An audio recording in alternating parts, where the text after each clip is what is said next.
Hey everybody, welcome back to, this YouTube page. My name is Ray, and it's Friday, June 24th, and you can hear the birds all around, mostly because we feed them regularly, and also because we put out water for them. Now, today I wanted to make a quick clip that basically talks about communication. Communication is something that happens whether or not it's reciprocated. In other words, if I say the things that are on my mind and people hear them, then we are communicating. Recently, I participated in a live chat where someone was talking about spiritualism and their beliefs in God, and at the same time, they kept saying you guys all the time, like you guys are doing this, you guys are trying to judge me, you guys, but they weren't really praying for their enemies, and so they possibly were attracting a lot of hate towards their general direction. So when I talk about communication, I talk about you having the ability to communicate with me. I don't say you guys. I say you can communicate with me because everyone has their own unique opportunity to communicate with whomever they choose to communicate with. In this world today, where people might, let's say, row versus wade across the stream, some of those topics can be quite daunting. Is this stream a raging river? Is it a small stream you can hop across? And we all know that when I said those words specifically, I was talking about something else. But the analogies, the comparisons are not really too far off base. If we cannot communicate properly, and if we cannot establish the fact that we are lacking leadership, then we're going to continue to be constrained in ways where we were bound by our own actions, by our own egos even. And so that's why a lot of people talk about becoming reborn. It's usually the death of the ego, where someone is reborn into actually listening to the small voice, the spirit that's within us. There's a spirit and an ego, I believe, and whichever one is driving is the one that will try to handle the conversation. There's a hummingbird over here. Can you hear it? I try not to move too much because these birds, they are kind of skittish, but they're also very thirsty and hungry. So I don't know what it's like in your neck of the woods. Here in San Antonio, we are finally going to catch a break where the temperatures dip down into the 90s, the mid 90s, instead of the near hundreds and at and above hundreds for days and weeks on end. But it's still not quite something that's healing the land. It's still something that we're being challenged with. And it's still something that our animals are feeling on a regular basis. Do we have compassion where we feel for these animals? Or is it something where we think, the weather is going to take care of these things. We don't need to participate. We don't need to help at all. Or do we ever stop to take a look at what's happening around us and go, I think I can help out on this level or that level or any level. In many cases, we don't seem to really try to help out when the problem is not our own. So with the aspect about rowing versus wading, if the problem's not our own, we don't really think about it too much. And so someone else is going to decide what's monetarily better for their own industry to support. That's just generally how it happens. So for those of us who are here right now paying attention to this, and who saw the live broadcast that I was able to participate in, where I did the unthinkable and I said the words to the simple prayer that we have all become aware of, hopefully by now, whatever format it came in. What I did was not only recite with full emotion the Our Father, but I typed it out. Our Father, who art in heaven, hallowed be thy name.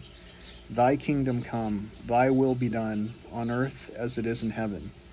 Give us this day our daily bread, and forgive us our trespasses, as we forgive those who trespass against us.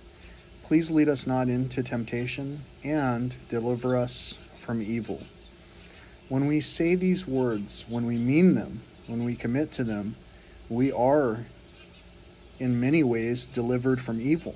A lot of the double talk and rhetoric kind of drives itself out of our own camp, out of our own proximity.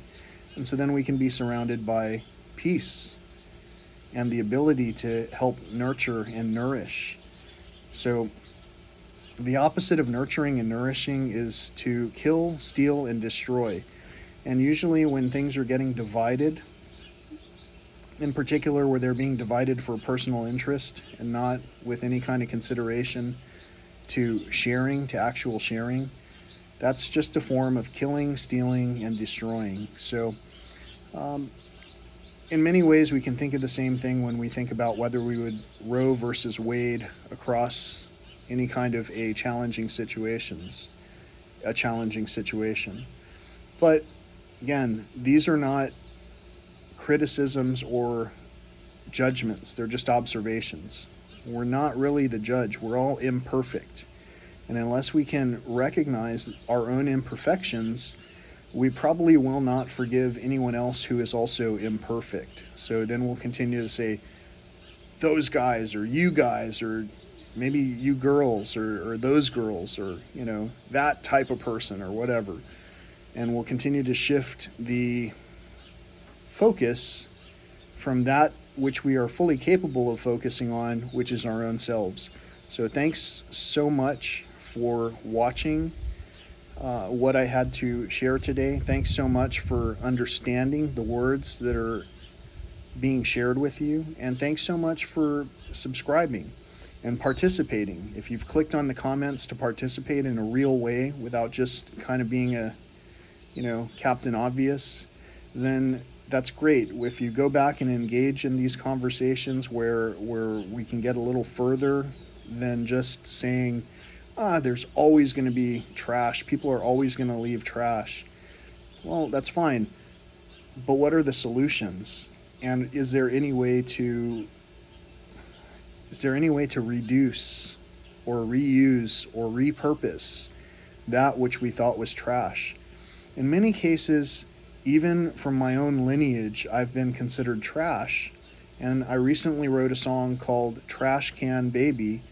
And the meaning behind that song, which I didn't outline in the song itself, but if you look in the past posts here, you'll see one of my posts said Trash Can Baby. And it's a song about a guitar that was pulled out of the trash that I held and then gave up for a while for someone to repair it on my behalf with their amazing skill set. And then basically it's telling a story about this guitar that was restored and handed over, and I still, wished it no harm along the way. That's kind of how we should be thinking of one another. One person's trash, like let's say someone who got divorced from someone else or who was basically let go of by their own parent, is another person's treasure. So these conversations that we can have are an absolute opportunity for wealth building, if only we can take a moment to actually connect with somebody on a level that might bring about the richest changes that you ever can have possibly imagined. So these are just my basic thoughts. I think it was just a jay that scared the doves off. There's always something interesting happening here. For some weird reason, on some occasions we experience a little bit more destruction in this garden than on other occasions. And this day was one of those days where we had a little bit more destruction. We had a water feature that was broken. We had a peanut feeder that was pulled down from the branch it was on. and a number of things were torn up in the ground, but it's all from animals that were looking to just survive. So if we're all looking just to survive comfortably, we might end up tearing up each other's lives. But if we look to work in harmony with the other stewards of the land, we might find a way to do this with minimal damage and with minimal pain. These are just the things I want to share with you for your consideration on this beautiful day leading into this amazing weekend, where hopefully we can all help each other out in some way or another. Until next time, thank you so much for joining me on this channel. Peace, love, and all that old school stuff.